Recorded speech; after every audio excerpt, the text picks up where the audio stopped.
With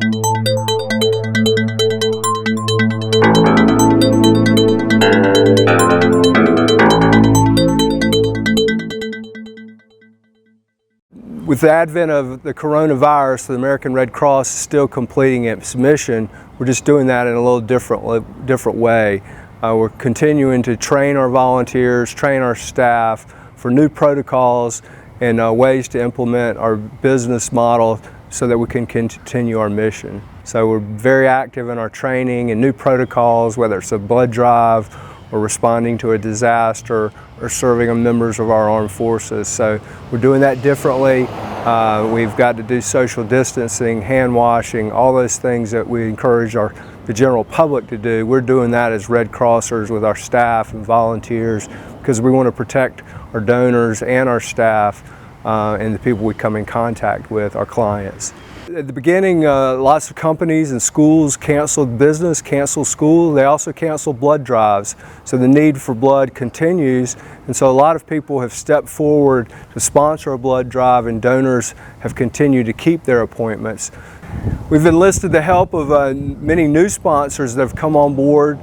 We've done new protocols with temperature checks before entering the facility for both staff and our donors, masks for each of our donors and our staff, and then continuing protocols with wiping down for sanitation, social distancing. We may ask you to wait in your car for your blood appointment, and we'll text you and call you and have you come into the drive. So safety has always been a hallmark of our blood drives, but even more so today.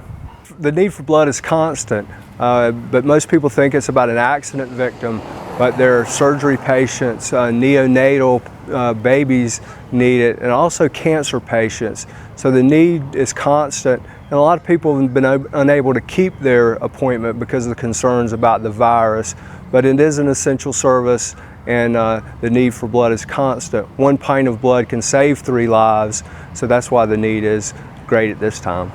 The best way to get in touch with the Red Cross is redcross.org. Our website's got lots of different things, where blood drives are located, the requirements to host a blood drive, redcross.org, or we've got free online apps that you can download for your mobile device.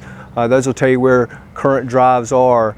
Rapid Pass to make your experience a little quicker and easier. So we want to make it easy, we want to make it convenient because we know the need for blood is constant.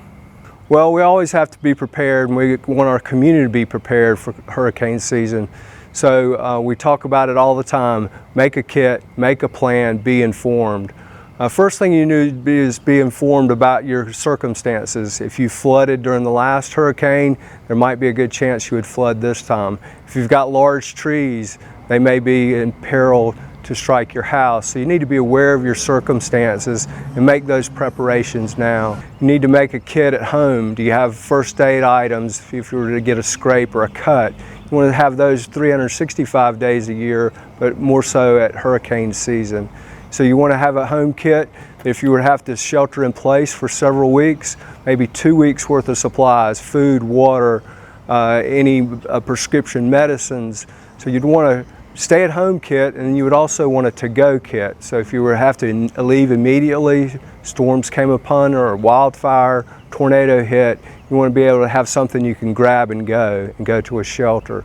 So all our Red Cross apps have first aid kits, contents. They have checklists for your kits, both a to-go kit and then a stay-at-home kit. So all those are our redcross.org website. So yes, we encourage people to download our free apps to your mobile device.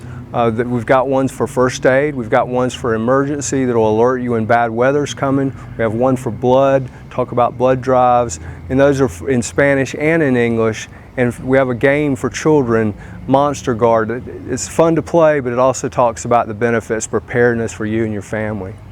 We're doing a lot of things virtually. We're doing a lot of virtual training for the public through our website. We're doing a lot of things, virtual training for our staff and our volunteers.